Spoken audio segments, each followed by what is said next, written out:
Welcome back. Well, that is what we'll be focusing on. That concern raised. Everyone should be concerned, actually. So we've got Major General Henry Ayola here with us. He's a former commander of Special Task Force Operation Safe Haven. Thank you for coming on this morning. Thank you very much. Good morning, viewers. Well, you know, listening to all those narratives about this, we'll come to that of Ondo specifically, the authorities there as well. When you heard this, even though, well, I mean, having been in the security circle yourself, what were your immediate thoughts? Yeah, thank you very much.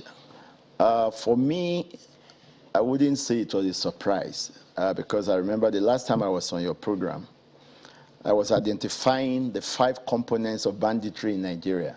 And I said one of the components is Boko Haram and ISIS, ISWAP, who have, under the cover of banditry, clandestinely penetrated and infiltrated every part of the country.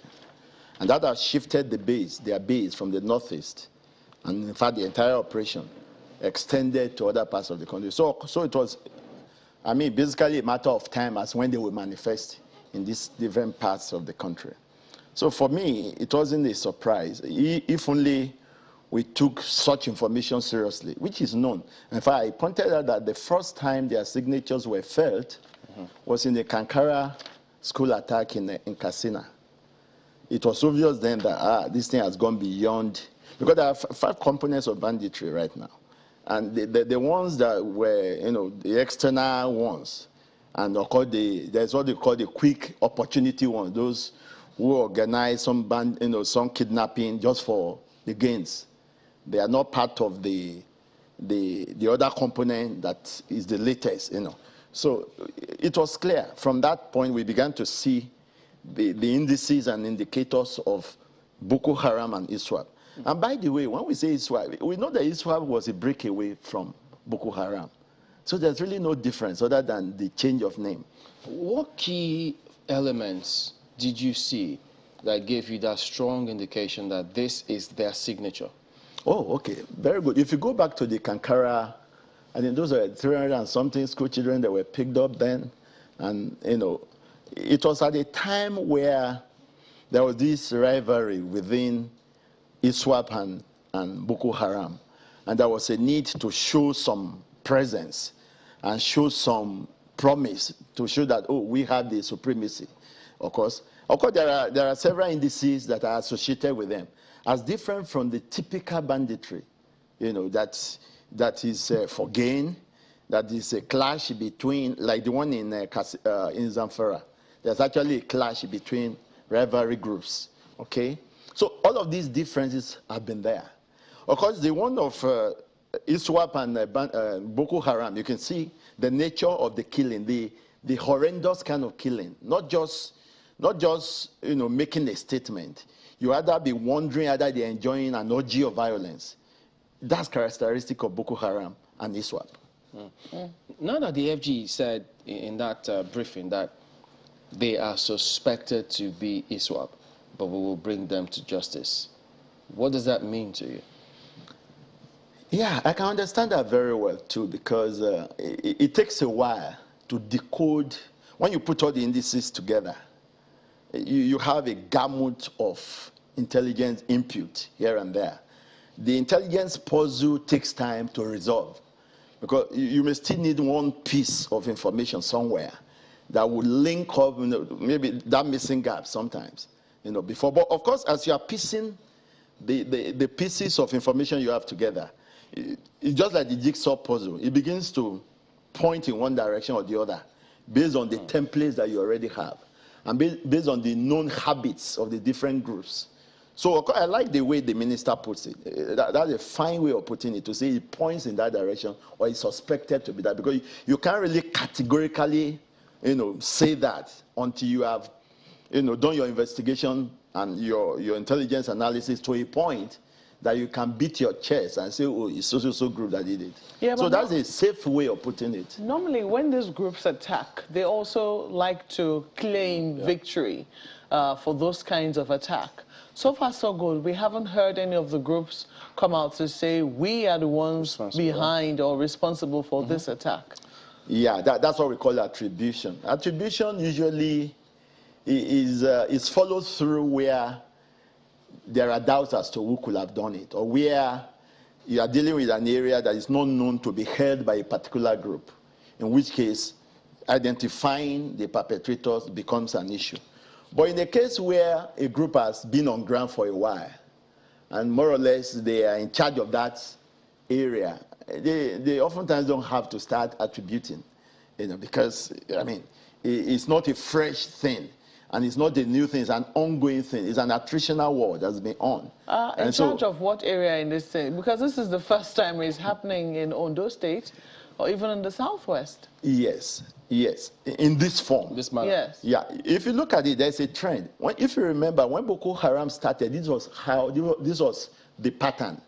Attacking churches, mosques, IED, explosion and all of that. That was how it happened. And then it graduated to when they now started engaging our troops.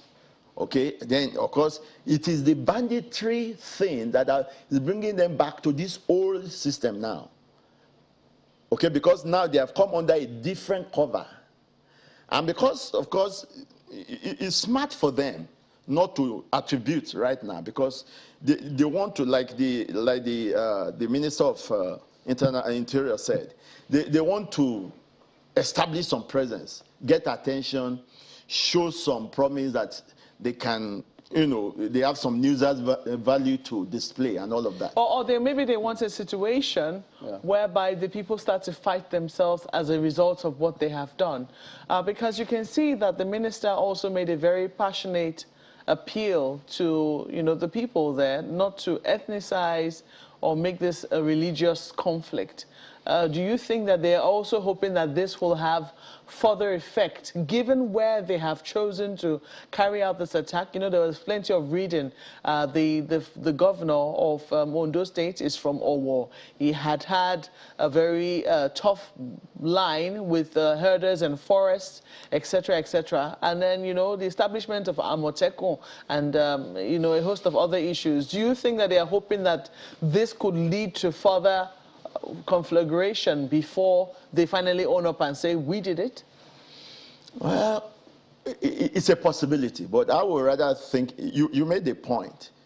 It's similar to what happened in Benue some years ago, when Benue came up with their own anti-grazing law. And they made that point. And in fact, in that case, they came out and said, look, if you don't change that law, we will continue with this attack. Of course, it's also clear in this case that, yes, they see the governor as somebody that has been upfront in defending and securing his people against their own plans. So, I mean, he will be an arch enemy to them, And of course, trying to make a point to say, look, you've been too much against us, let's silence you or something. That could be the case. But in terms of either it's no religious or not, we've long passed that. But that's why I was asking about the signature.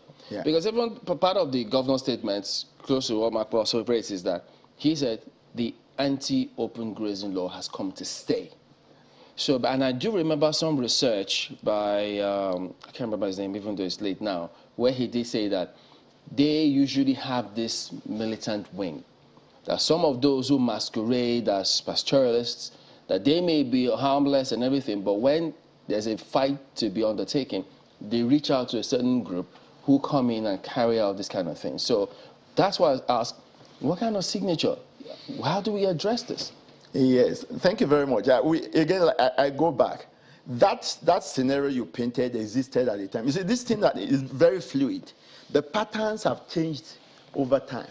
In fact, what is happening now is like a reversal to an old pattern that was prevalent at the time. And that's where it gives serious concern. But the pattern has changed over time, where that kind of scenario is no longer necessary, because we've long passed the stage where we are trying to attribute, to know who is doing what. Because this has become a state of, a situation of the nation for a while now. So we know the players already within the arena. There is hardly any new player that is just getting into any of the theaters within the country now. The era where they used to invite people, we've long past that. Because the people to be invited are already here. And they've been with us for a while. So the issue of inviting people to come and fight is a phase that is past already. All right, let's toss this to Lagos. They've got a guest there as well. Onyekachi Adekoya is with us here. He's a security consultant. Thanks for joining us this morning. Thank you for having me. Well, you've been listening keenly, and I saw almost every point you want to react one way or another. First of all, can we begin from there? Yeah, thank you very much. We have to be very careful in this country, I would say, not to push a narrative too far. Because what the minister has said is suspected to be ISWAP. The minister has not said categorically it is ISWAP. We asked on ISWAP signature, or what we call their MO, what's their modus of operation. And yes, there are traits and suggestions that would look like it's ISWAP, but clearly it's a terrorist attack. So let's call it a terrorist attack. Who has carried it out, we do not know. The motive could be political, because empirically, we are about the period now where politics makes an already bad security situation worse. Because the numbers suggest that from around this time when the parties have declared their presidential candidates, we begin to see all sorts. Case in point, Ojo, yesterday, violence was reported. So if you begin to track data, incident data, you will see from this period a sustained uptick in cases of armed violence. So let us start from the known. When we approach these kind of issues, what do we know? We know that there's been herders-farmers clashes in Ondo. We know that since the establishment of Amotekun, there's been a lot of back and forth between arrests and, reprisal incidents. We know that for a fact. We know that on the 10th of March, there was a reported school shooting in Akoko Edo, where one school pupil was killed, over 10 injured, when that school was having its inter-house sports. We know that. We know that farmers are now afraid to go to their farms in Ondo State, in some communities around that Owo axis. We know that for a fact. What is the government not telling us? We know that Ondo State has the second largest bitumen deposit in the world. We know that. We know that Owo has one of the finest quality of gold. And there's illegal mining activity going on in Owo. We know that. We know that Ondo State is bordered by 6 states. 4 to the north, 2 to the west. We know for a fact that Ondo State is a cross-section. It's like a hub, a major cannabis hub. The NDLA knows that. So there are a lot of armed criminal groups that are into illicit drugs. There are a lot of armed criminal groups that are into illegal mining. Then you have the herders-farmers clashes. So what is the government not telling us? There's been a failure of security. That we know clearly. So coming out very conveniently to say it is ISWAP. No, suspected to be. You made that point as well. Yeah, so you can anchor. When you are making an argument, sometimes you suggest to anchor my mind towards a certain place. So that's called anchoring. So when you say suspected to be ISWAP by the National Security Council, your brain 70% goes is ISWAP. Is that deflecting in your own opinion? No, it's just laziness. Now, looking at all the issues that you have raised, why do such economic opportunities, that one might say, why do they portend insecurity? Why are they such a security threat to the people? When you say economic opportunities, I'm not sure what you mean. But you talked about bitumen deposit, you talked about gold and all those other things. Good question. Why is it an issue in Katsina and Zamfara, where gold is also being mined? Where you have reports of helicopters. At the time, government had to issue a no-fly zone in the northwest because there are reports of aircrafts coming in, loading their cargo and going out. The Nigerian law is very funny when you look at what's on the exclusive list and what's on the concurrent list. So we have significant untapped opportunities in the mining sector. Some of the elites are benefiting, according to reports that we have, from illegal mining. We've seen cases of local community chiefs and some other people also benefiting from these illegal activities. So what is the government not telling us? What is this convenient talk about ISWAP? Whether it is ISWAP, Jazz, Boko Haram, bandits, terrorists, we elected a government into office. Talking about government, there's something that you said earlier that I want us to, piggyback on. And that's the fact that we have become vulnerable to insecurity. And there are those who we have spoken with on this program as well, who have said that we have lost our first line of defense, which is the local government system. Do you see that as something worthy of strengthening to at least maybe by way of some form of first line of defense? Because you talked about the community leaders and all of that. Now, if they had strong enough influence, so to speak, do you think we'll still be as vulnerable as we are? No, absolutely. You make a very fantastic point because, I'm a major proponent for taking a local approach to security, and I think that's well documented. When we talk about the fabric of society and the fact that the local governments are the third tier of government, they are the ones closest to the people. The federal government can make laws, the state governments can make laws, but only the federal government can enforce laws. When there are cases of, there are three categorizations according to the Criminal Offences Act in defining what a criminal incident is. There are felonies, misdemeanors, there are small offenses.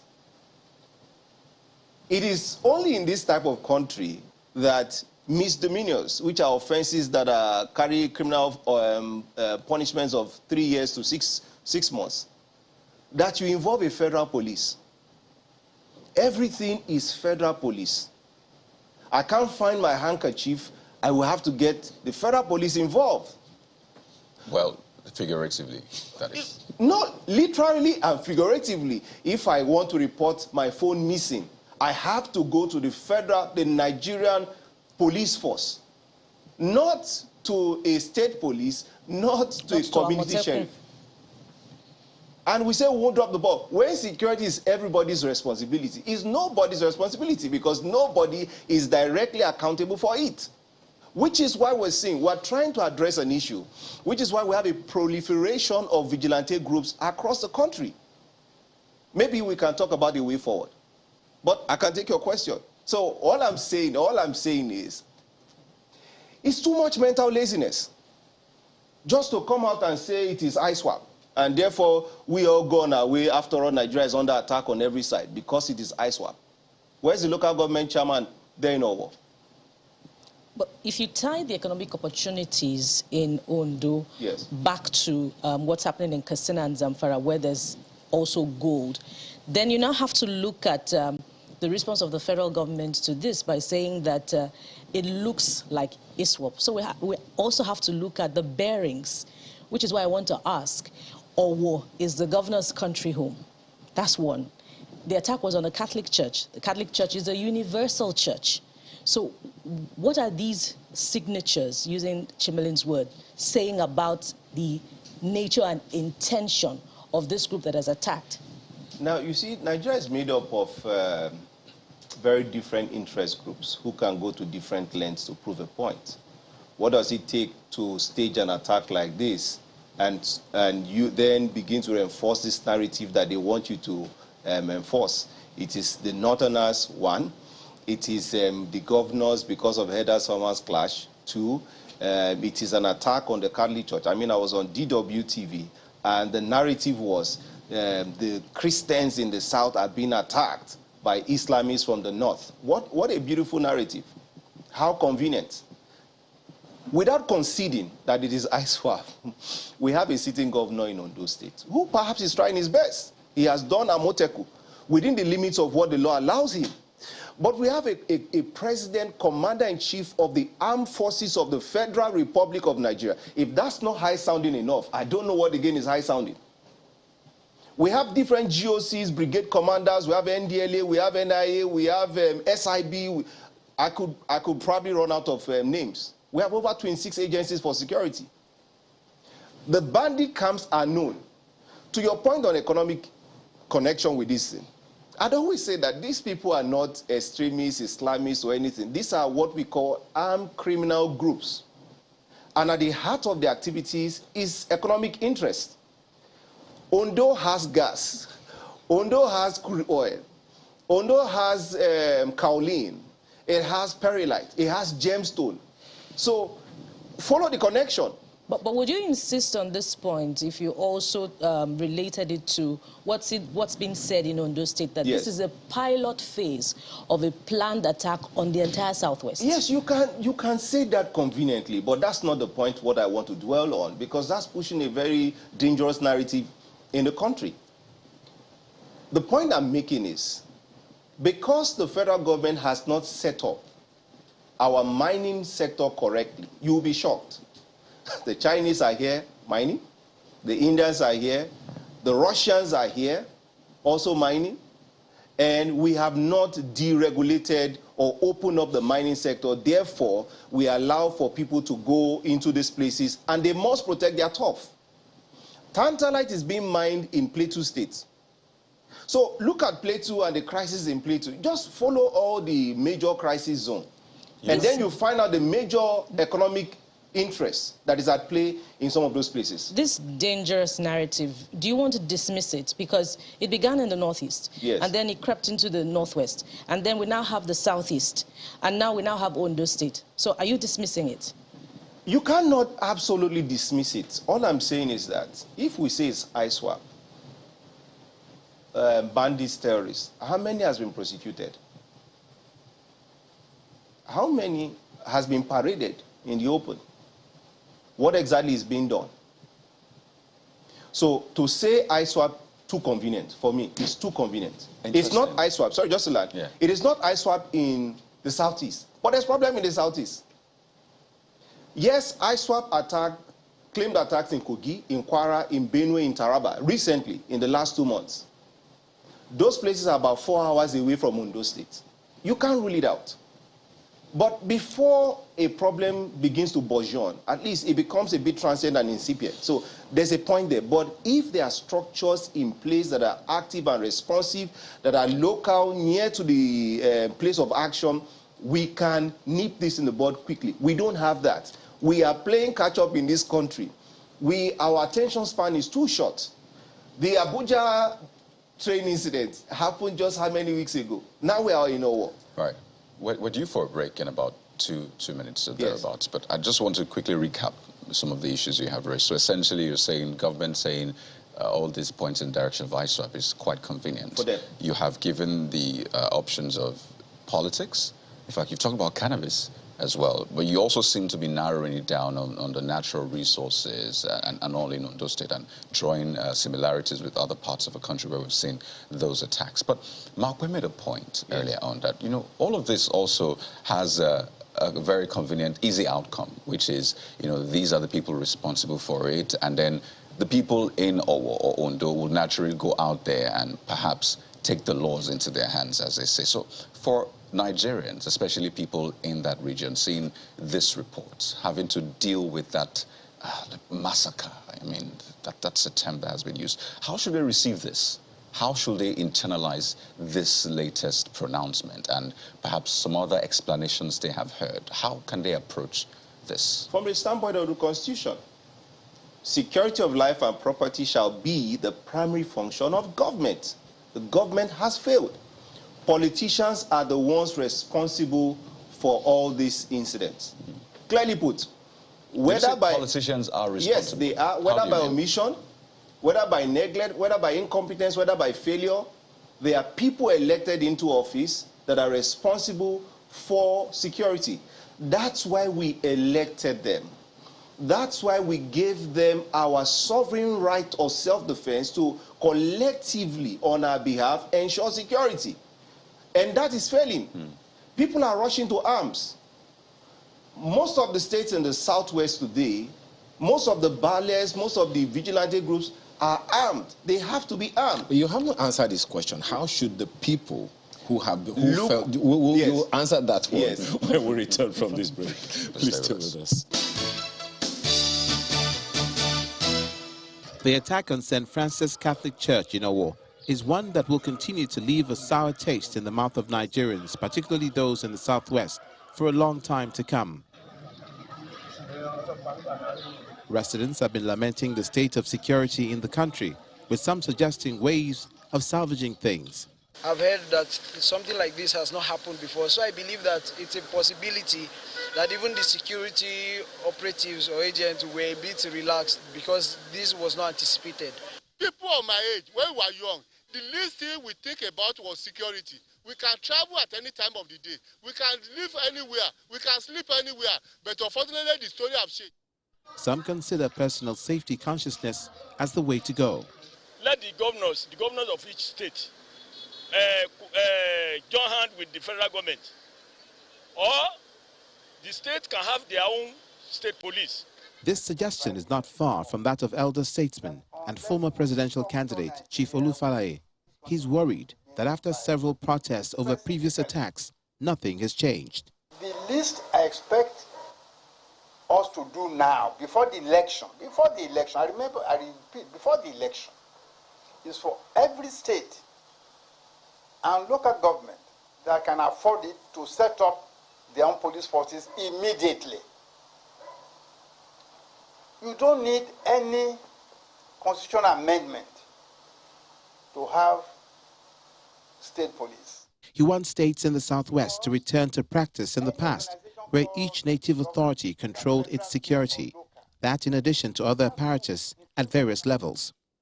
There were 3 police forces that I knew when I was a child in this town. The Nigerian Police Force, the Western Regional Police, headed by Baba Omito Oju, and Akure Constabulary. Every town in Yoruba land, the Western region, had a constabulary or war. Ikare, Ibadan, Oshogbo, Ogumosho, Ilesha. Every town, and repeat, had a police force of its own. There are fears in some quarters of a repeated attack in other areas across the Sunshine State. The security agencies should also buckle up. What we are hearing is that they might continue. At the same time, they struck too in Kogi and somewhere in the east. I think we should be very careful. But the regional security outfit, Amotekun, is asking residents not to entertain any fear. And by the grace of God, the support of people in terms of timely information to us, it will not happen anywhere in Ondo State again. In fact, it will not happen in the southwest again. And the perpetrators of this act will be brought to book. We've known better now. We've known better. The difference between Amotekun and other agencies is that we deploy both conventional and unconventional security measures. With this and other assurances from other security agencies, as well as asking for divine intervention, residents hope that this will be the last of unfulfilled promises of arrest and prosecution of perpetrators of such attacks. Thanks for staying with us. Well, Mr. Adekoya, well, I guess the report further, underscores the importance of the question Kadia asked earlier. There's a young man, a middle-aged man, and an old man who said that when they were growing up, the old man and the middle-aged man, when they were growing up, they didn't have this kind of situation. They never foresaw it. And the young man said he had never heard of it.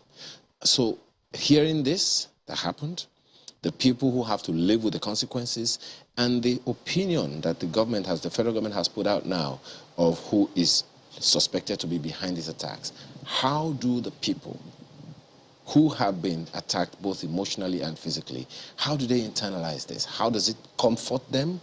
Does it comfort them or does it scare them further? It doesn't provide any comfort to them. It would look to me as a deflection of responsibility. What I would have loved to see is just straight up, this incident occurred, the assailants or attackers are unknown, government is doing XYZ, XYZ. It doesn't help them in any way. And I said, how do they internalize it? Look at it as a failure of government. Don't allow the politicians deflect their responsibilities. We pay them for Christ's sakes to be in office. They must do what they are put in office to do. Thankfully, the northern governors have agreed with the southern governors on the issue of state police.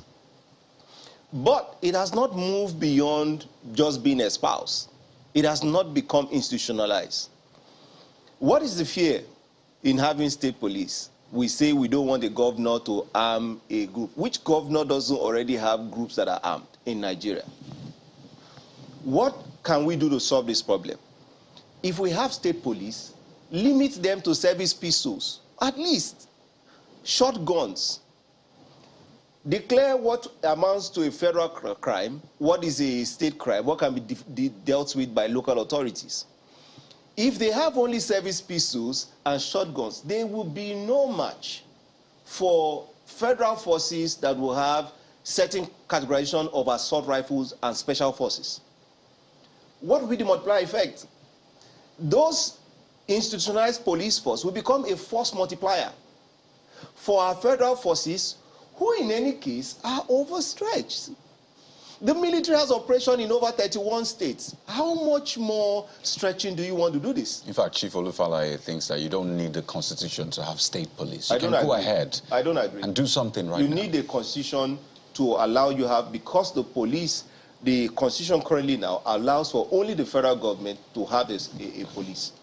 So it's not correct. It's convenient to say what the constitution allows within the borders of what it allows is the Amotekun, which they've done, and they only have dane guns or shotguns. So what constitutional amendment will further empower Amotekun to be more effective within their domain? The Police Act to share, because you see, the governors are in term quasi co-sovereigns. When you say you're a governor of a state, you have immunity, you are co-sovereign with the presidency. So they also must have some accountability for security, which is why the Constitution recognizes them as the chief security officers of their state, and they sit over the State Security Council, as the president sits over the federal, the National Security Council. But you have the position in law, you don't have the bite of force. So all I'm saying, and what most people are saying, is like, can we stop playing the ostrich here? We have agreed that Nigeria is overdue for a rejigging of our national security posture. Forget architecture, because there is none. You see, whatever we have is belated. The threat environment has moved so far off from our old dogmas. If you listen to most people, they tell you you can't. People are dying every day. 32 yesterday, whether it's 50, whether it's 80, we don't know. People are dying every day. So what we're saying is that we are shooting at a moving target.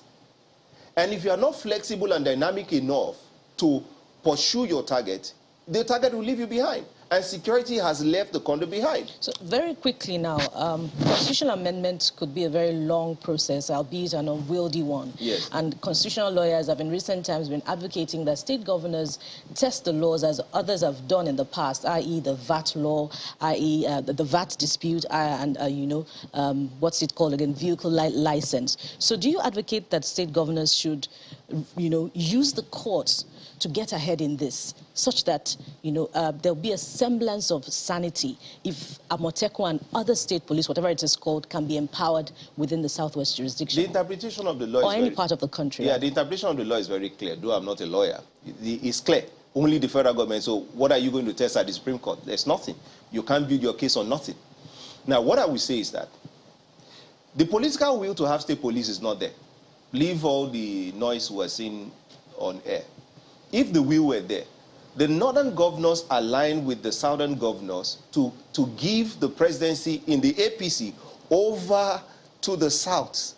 If that same will, political will, were there, what does it take? The governors are the leaders of the parties in their states. The House of Reps, senators are from states. If the will were there, it doesn't take anything. This bill will have been before the president, and the same force of will have forced this thing through. So the will is not there. As a matter of fact, Some of them who have vigilante groups are not paying these people more than 20,000 a month. Some of them don't even pay at all. Okay.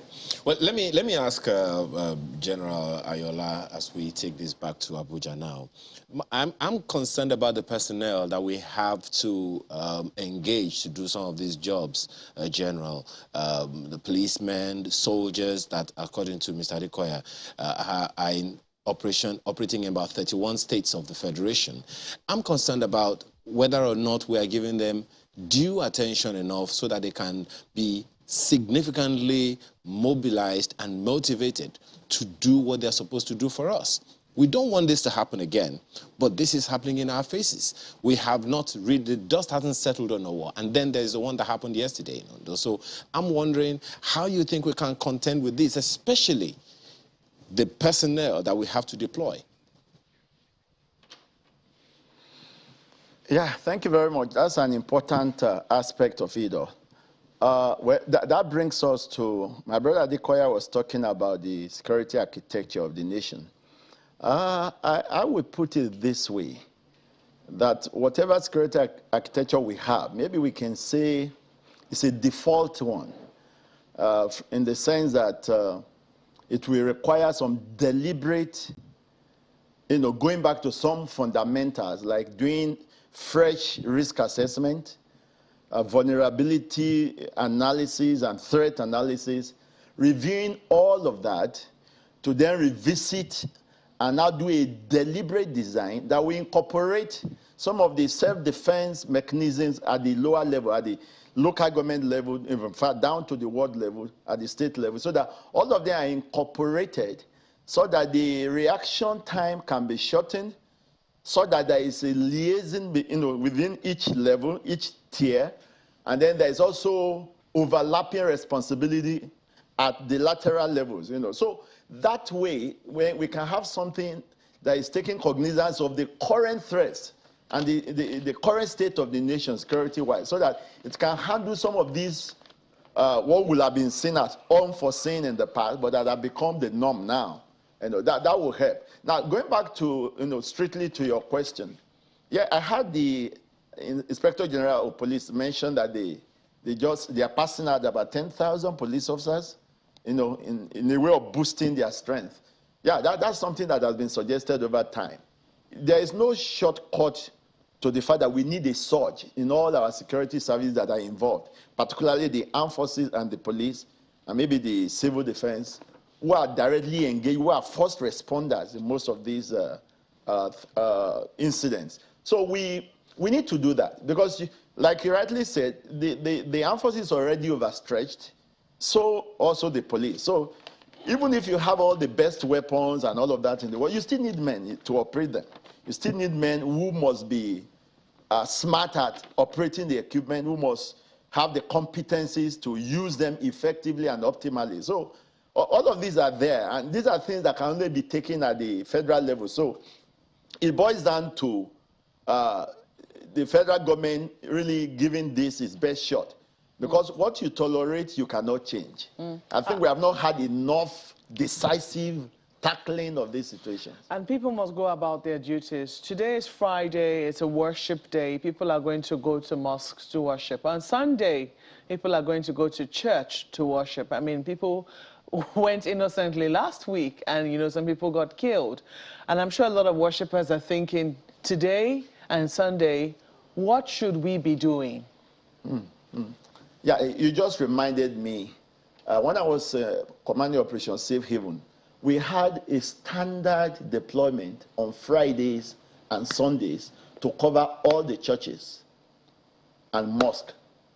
It was as bad as that we had to do that to ensure that, in fact, some parts of the roads would be closed.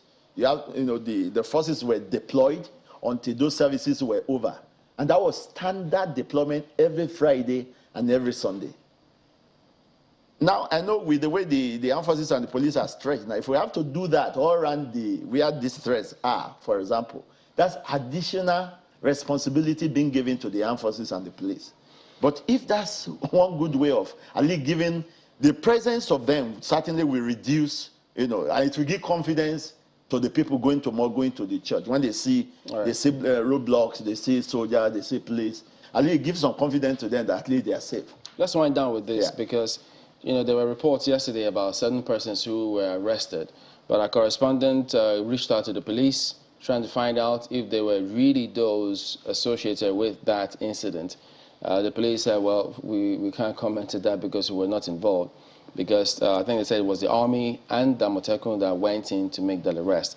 But he tells us now that he spoke to the army PRO, and they said those persons arrested were those suspected to be cultivating Indian hemp. So a lot still hazy. So it's a totally different issue. So because they were arrested, they went into the bush and got this kind of these people here. But talking about deployments and trying to find out, even if churches or groups do or take certain measures like installing CCTV cameras, doing what they can, do we have the base, the fundamentals to even identify these people as something we can build on? Still referring to the security architecture. Yeah. You see, when you talk of security architecture, for example, is the entire gamut of security policy, strategies, structures, processes, procedures, drills, routines. It goes through the entire thing. That's why it's called architecture. So down to the lowest level, from the grand strategic level to the lowest tactical level. And that's why I say we need to revisit it, no doubt. But give just a quick one before we go. Give us a big picture from your perspective. What do you think is really going on? Well, for me, I can see, I think I wondered about this before this political activity started. I said, now that we're going to the political activities, we know that it's going to create a diversion of attention. I mean, inevitably so.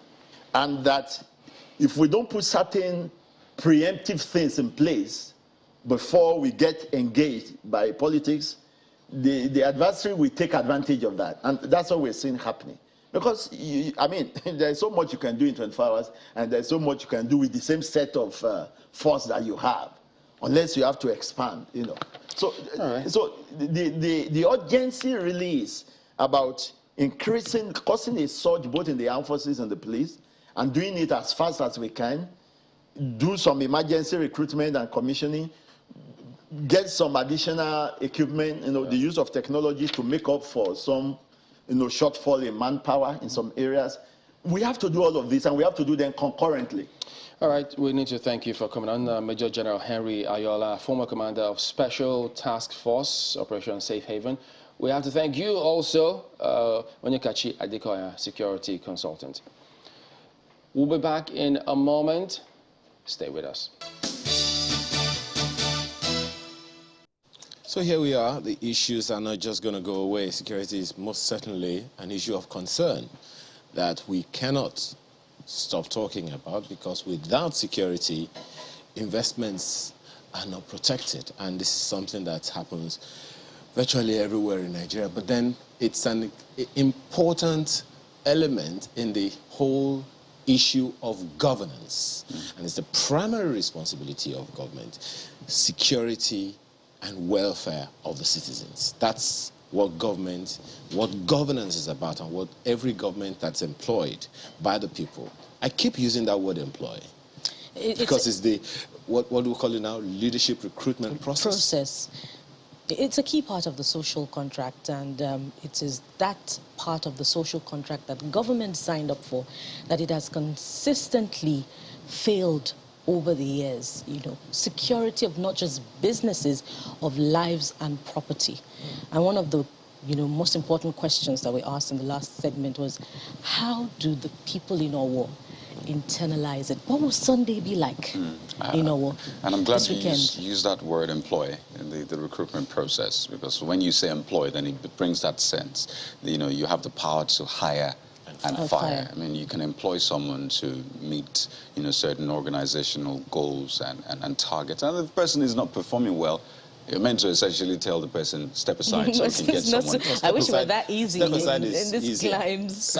Sack, right. But that's the sense we should have, because, I mean, every Nigerian today can actually you know, engage leaders and say, these are the issues. Clearly, I face them. Security, the economy, they can easily tell them. So it's not a thing that a privileged few have a sense about or have an inkling. So it's a general thing. So, you know, the issues are there. The challenges we face as a nation are there. So the leaders themselves are aware of this thing. So if you cannot provide the solution, then there's no point. And that's the point we'll be raising this morning, really. What are those obvious issues that need to be resolved? And who should be resolving them? What kind of approach should we be having as a people? Because, again, I need to reiterate that we have the power to hire and fire. I know there's been a lot of narrative as to how it will be difficult. I mean, imagine recalling a member of the National Assembly. They say it's very difficult. You know, these members of the National Assembly are really, really strong. You know, it has never been done before. Even if it has been done, it has always fallen through and all of that. So there's always that narrative to make people think you're powerless. The only power you have is your PVC. Go and vote and then sit back the next 4 years again, go and vote. But no. Yeah. The people actually have way more power, the power to hire and fire. And I think, you know, the importance of that should be underscored to every Nigerian as we recruit another set of people. Yeah. They are employees of the Nigerians. So let's get that out there. But, you know, there's an important element that came to me in a conversation I had over the weekend with some civil society folks, talking about the fact that there is voter education and there is political education. So voter education is about getting people into office. Political education is about what you do after you have recruited them, getting into politics yourself and all of those things. And it's not something that is just going to go away. It's something that we have to deal with one way or another. I wonder what Malkwe and Chamberlain would think about this, because at the end of the day, it's about the people. And looking at this morning's front page, Akade was asking, you know, jokingly, wait a minute, what do politicians procure that's so affect the forex market? You know, and with the as some have put it, cornering of forex in the country. So those issues are quite germane. Add that to the fact that the figures are very, very dicey. There's the poverty figures, there's the GDP figures, there is the population figures, there is inflation figures. I wish there was a way. Chamberlain, is there a way we can have an equilibrium of all of these figures? I don't know. You are a journalist as well. Maybe you have some people I want to ask.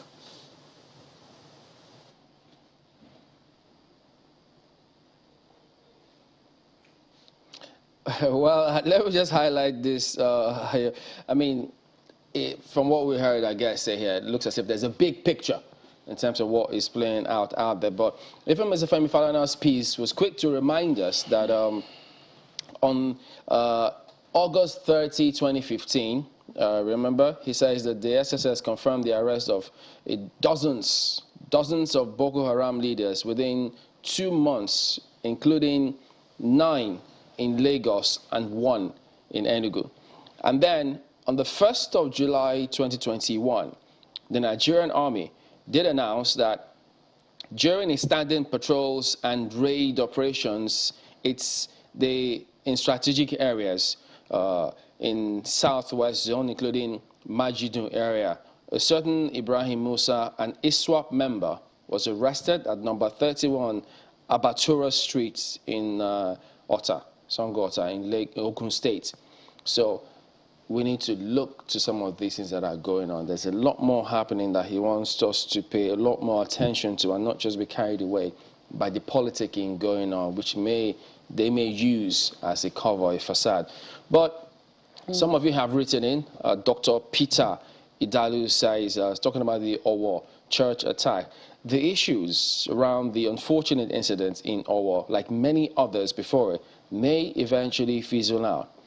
We will remain vulnerable to many more attacks if this issue is not given the utmost attention it deserves. A root cause analysis needs to be carried out genuinely with the outcome recommendations implemented. Sourcing for a combination of security assistance, including external help, should not be overlooked. Well, that's certainly very well said. I think that in the concluding statement of that Mr. Falana's statement, which you read from, he also reminded us of sometime in 2013 when a group of terrorists had attempted to bomb Lagos with 17 boxes of explosives. Now, he said the former governor of Lagos, Mr. Babatunde Fashola, SAN, recall the incidents and saying that when 17 suitcases loaded with explosives were brought into Lagos in 2013, law enforcement missed it. It was citizen information which they did not discard that led to their seizure, apprehension of the suspect, and their cargo of terror.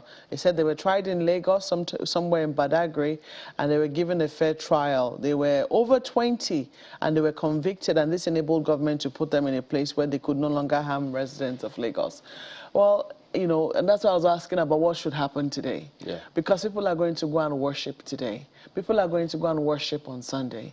And I think that citizens need to now think about what they too can do to help government. If government needs plenty of help, because obviously it does, people in Owo took it for granted that they could go to church and come back. Many of them did not come back. Many of them were injured, and to be injured was even to be lucky. A lot of them died.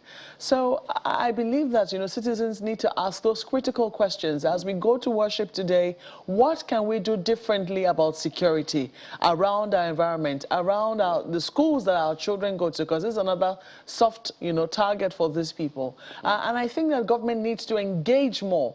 To say that it is ISWAP, you're suspecting it is ISWAP. Now that you are suspecting it, what are you asking the citizens to do? Are you asking them to what measures are you asking them to put in place? Because obviously the security agencies that you have, or the agents you have on the ground, are certainly not enough. Just imagine if that person, those citizens, didn't act on that information.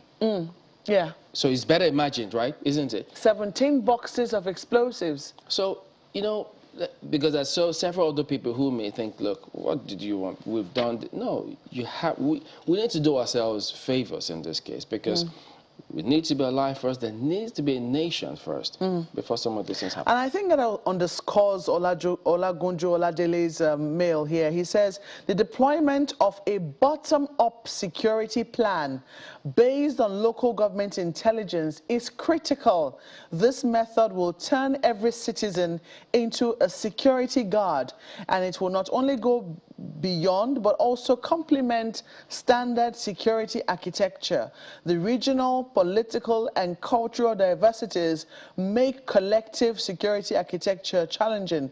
Yet, governments, industry, and civil society across the country want a stable environment for the First Nation. Well, I didn't quite get the second part of that mail, but the first part for me is very, very clear. He says the deployment of bottom-up security based on local government intelligence is critical.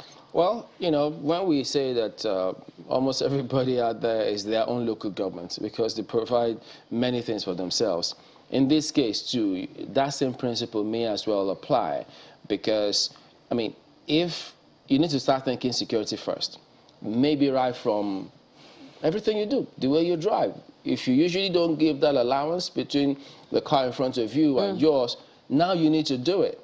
Because if you need to maneuver out and get away and for safety, think about it. It will be chaotic at first. It will be difficult.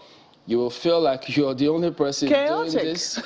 Chamberlain, that's what has always been recommended for people when you drive. Leave a distance, you know. I'm always, you know, holding the edge of my seat in a car when the driver doesn't drive like that. I do not know how to, you know, not drive like that. So I'm hoping that people will imbibe. If in your community no one is talking security, do not be shy to be the one to raise it, to highlight, to underscore the importance of this. We all cannot be sitting ducks for some terrorists to come and take over. I think that in some small way we need to put up a fight and say, this is our land, this is the land we intend to preserve for our children, and we're not going to let terrorists take it over. I don't know, really, Chamberlain, I mean, thinking about it some more, it does get one a little more emotional, because when you think about, you know, what happened in Owo, the fact that people just went to church And they had their plans for that Sunday. They had the plans for the week, and that they didn't survive to be able to carry out those plans because some other people had, you know. I think that while there's a lot of attention on politics, we need to always find ways to bring the issues for which politics is about to the forefront so that people understand the work that is up ahead. It's not, I do not understand why so many people want to be president if this is the kind of work that needs to be done. If they understand, if they know the solutions, then by all means, they had better start talking about it. Let us know the best people to recruit for this work, because it's certainly we have a country to save. Yeah. Well, Ayo? Yeah, the issues raised are quite germane, no doubt about it. And, you know, when we talk about security, it's not just security the way we have discussed it in the previous segment. It's literally security of everything. And I think that's something that you also referenced, Chamberlain, when you were speaking the other time. Security is everybody's business, so we say. But then there are those who say everybody's business is nobody's business. So if security is everybody's business, start with you. Your own security is your own responsibility, irrespective of what the authorities might say. At least, you know, take control of what is around you. There's a Yoruba proverb that I may reference here that says that your child doesn't do any work, is not a laundry person, and keeps bringing clothes home. And you don't ask. You don't ask. So isn't that indicative of maybe there's a thief somewhere stealing people's clothes and bringing it home? So that's one line of security that we should be looking at. Ask questions. This guy slept in one room yesterday. The next day he is in a mansion alone by himself. Where did he get the money? And I think that's what we maybe take for granted a lot, thinking, well, the police should always be on ground. They should see maybe what's happening in my community. Yes, they have their roles to play, but if there's anything we have seen so far is the fact that they are overstretched. I mean, is it 10,000 every period additional? I can only go as far, really, especially because in Nigeria, we are growing way faster. I mean, the birth rate alone on a daily basis, if you go around primary health centers or even unconventional health centers, you see just how much babies drop each day in Nigeria, and you begin to wonder, wait a minute, maybe we're even more than 200 million. I know that debate is out there, but it just takes me to this tweet from Festus Akimboyewa. I mean, we've been getting lots of messages on the security situation in the country. And this is what he says: I come from a military family. I can understand Nigerians' frustration, but trust me, the military is overwhelmed. He's not even talking about the police, the military. And don't forget, it's not just the military, we have the police and other security agencies. It goes on to say the answer to our security problem is state policing. We have legislators who can solve our security problems by giving us state police, period. So we seem to know that solution. And that's what was quite interesting to me. And what are we doing about it? We talk about that solution literally every day. In fact, even the governors have come to even talk about the solution with Nigerians. But we say that this is the solution to our problem. But if there's anything we're doing, we're moving away from that solution. So I don't get it. Yeah, we should be walking the talk. You're right, Kadi. And speaking of Yoruba proverbs, I'd like to reference another, Ayo. You know, and I said it earlier. You know, to say it in English, those who live in glass houses don't throw stones. One of the problems we have is that we're not alarmed by impunity. You know, when we started off the program, we were looking at the Okada video, and people were looking on as others were destroying motorcycles. It's very wrong, because condemnable, unjustifiable, even if what the Okada man did was wrong, because you could be doing that to your own family member. We should learn to be our brothers' keepers in this country. And speaking of what should be done differently, you know, I remember at the peak of the attacks in Ondo State, the police commissioner at the time, you know, had a meeting with the Fulani community in that state. And this is not to tag any tribe. It's just speaking to the fact. And this also took place in Taraba State, by the way, during which the leaders of that community said they will fish out bad eggs amongst them. Where did that lead? Where did the intelligence provided as a result of that approach, where did it lead? You know, there are other attacks that have happened that have led to survivors being able to live to tell the story. When they were debriefed Where did that lead to? And I think that speaks to perhaps the tweet from Enakena, who says, if we look at armed conflict in Nigeria by separatists, terrorists, bandits, and other criminal elements that abound, we can see how endemic corruption, lack of economic policies and programs by our political elites to cushion poverty in the land as an incitement. And talking about government there, Pastor Law Alpha Cross says, government at all levels should address the factors why security agencies are just reactionary instead of being proactive. Being proactive will tend to save lives and even properties before bloody people unleash their terror on innocent Nigerians. Can we say this any more than we already did? Jemile? Well, I guess we'll have to try and keep going. We'll now have Dr. Ejike Oji, who is the Senior Special Assistant to the Honorable Minister of the FCT on Health and Hospital Management. Is also Chairman, Management Committee, Association for the Advancement of Family Planning. Good morning. Thank you for coming on today. Good morning, Timberlake. You know, we've just been highlighting some of the developments playing out in society. Now, going through another phase of leadership recruitment process.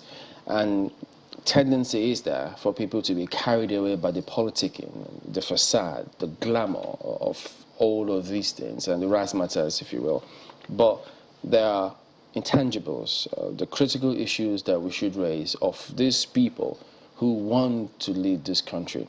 You know, if you look at some of the figures out there, the fertility rates, you look at the economy, you look at population, there's certain issues. I mean, this morning we also highlighted how a group of young people mobbed certain things. So the signs and things are there. So if you could just talk us through some of your impression as to what do you think are of utmost importance that we need to keep our eye on, focus on, drum it into the ears for politicians or would-be leaders, how very important they need to address some of these issues.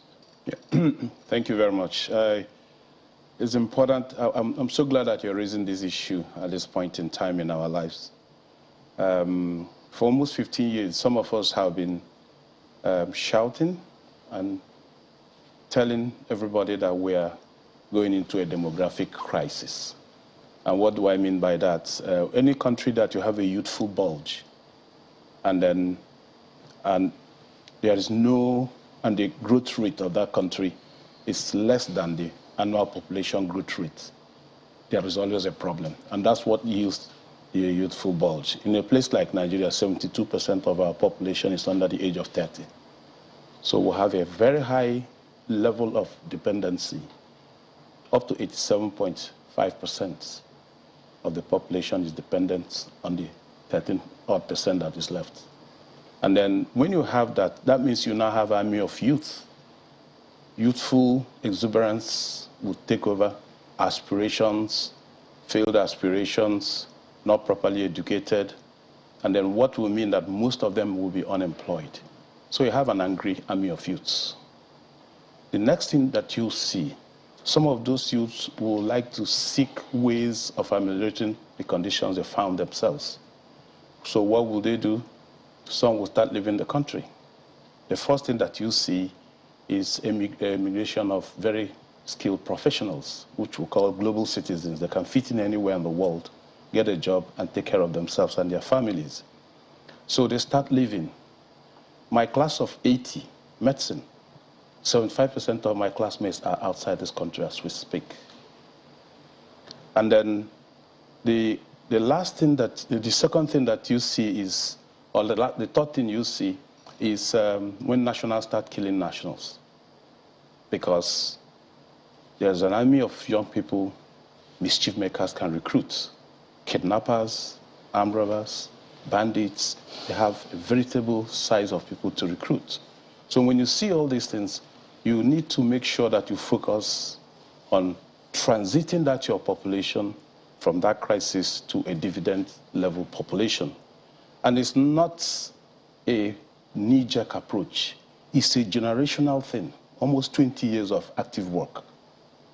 And then to give you also, to underscore this immigration that I'm talking about, in 2006, I was invited including a few country leaders in the reproductive health arena, to Norway to have a conversation with the Norwegian government, NORAD, which is their developmental organization. They wanted to see how to fund activities in issues of women's health and women's rights in Africa.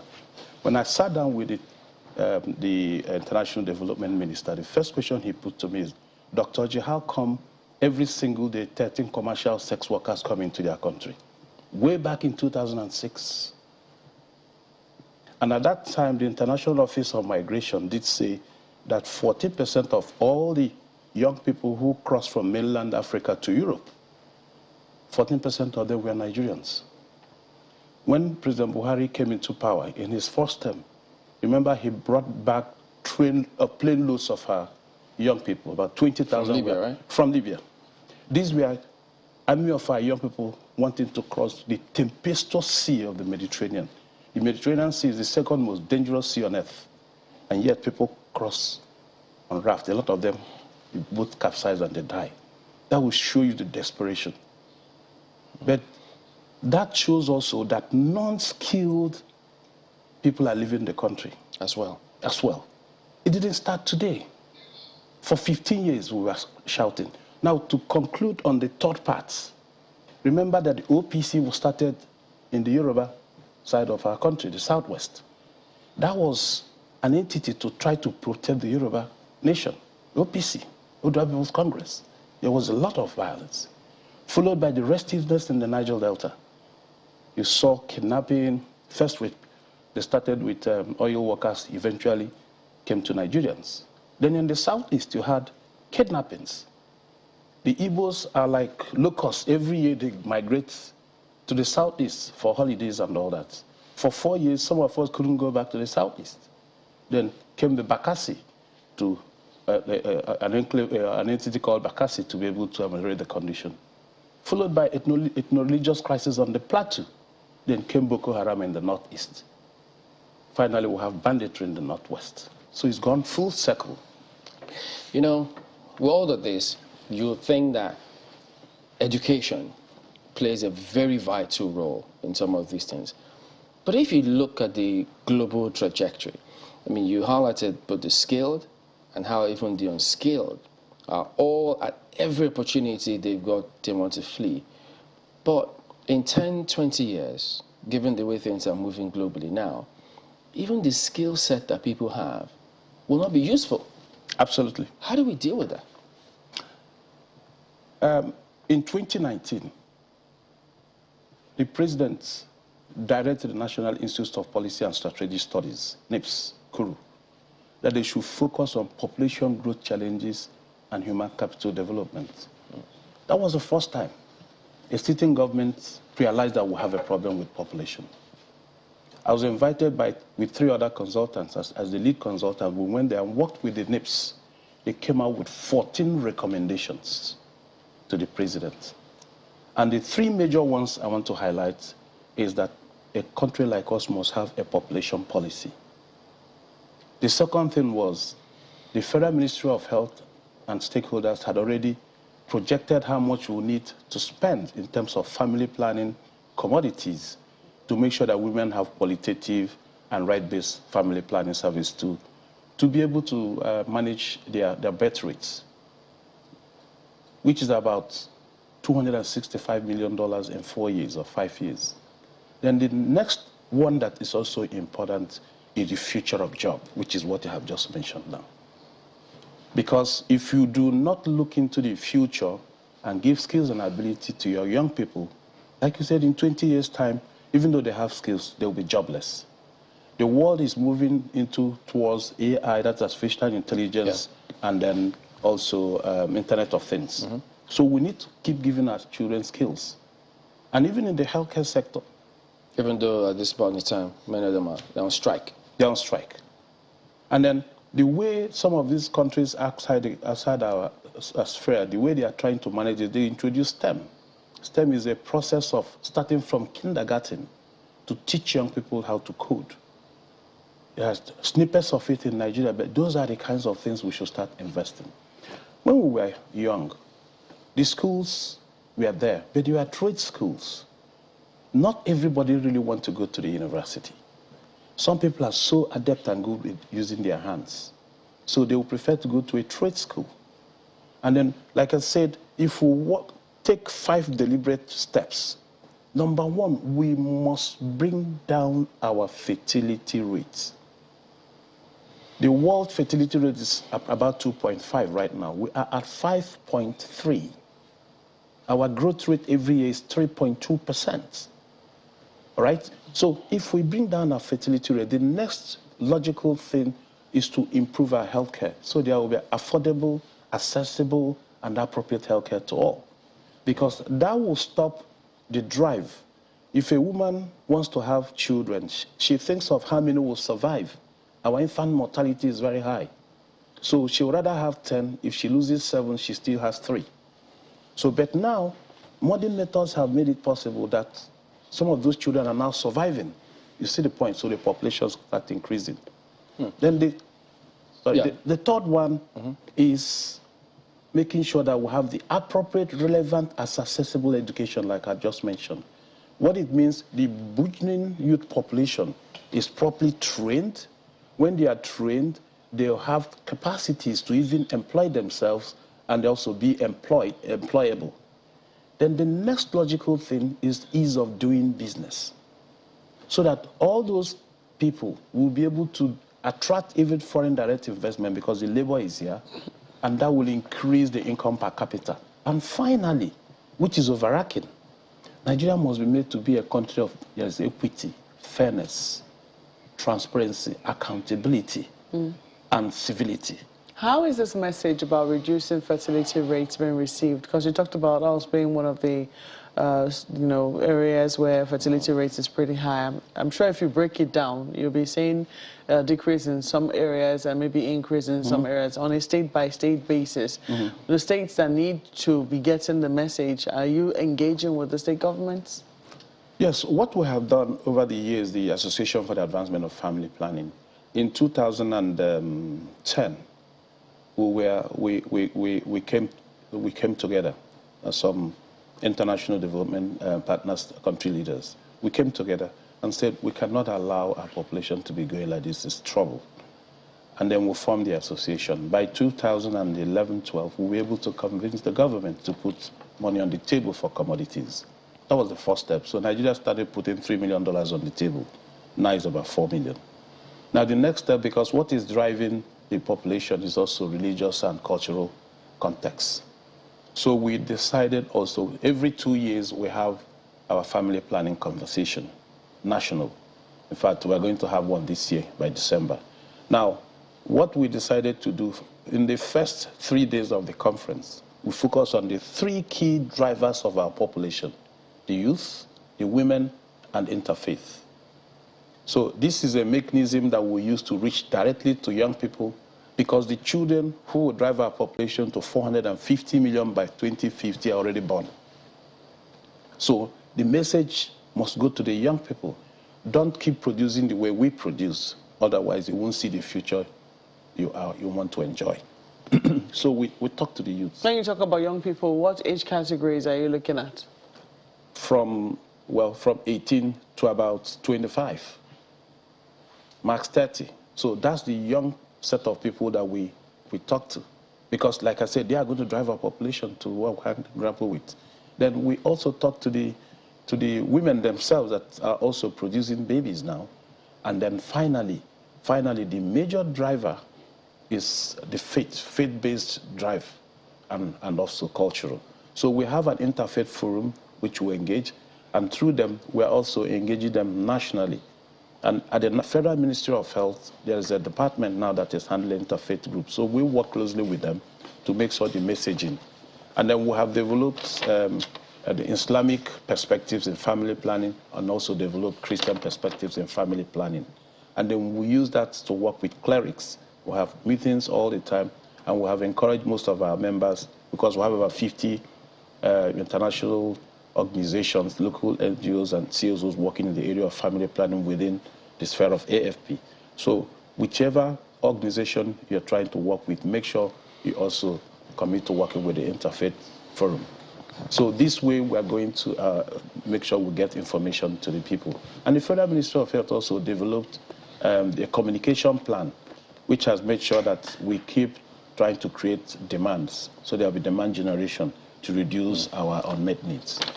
Well, thank you very much indeed for this. Dr. Ejike Oji is the Chairman, Management Committee, Association for the Advancement of Family Planning. These are facts, figures. They are not subject to emotion or religion. Facts are facts. So it's up to us to determine how we deal with some of these things. Because if they say by the UN report, by 2050, Nigeria will be the third most populous country in the world, overtaking the US. So with all the infrastructure they have, imagine if we. So, food for thought. Well, that is the show today. We thank you all for watching. What a week it's been. We'll see you next time. I'm Chamberlain Uso. Well, thank you for watching. Please do stay safe. Be security conscious. I'm Maokbe Ogun Yusuf. Well, certainly something to chew on, the conversation around our population and control. But hey, you have a weekend to think about that. I'm Kayode Okikiru. Well, reducing fertility rate. I wonder what Mr. and Mrs. will have to say about that. Some inspiration for them in the coming week. Thank you for watching. I am Bukola Samuel Wemimo. I'm Ayo Makide. Stay safe. Bye for now.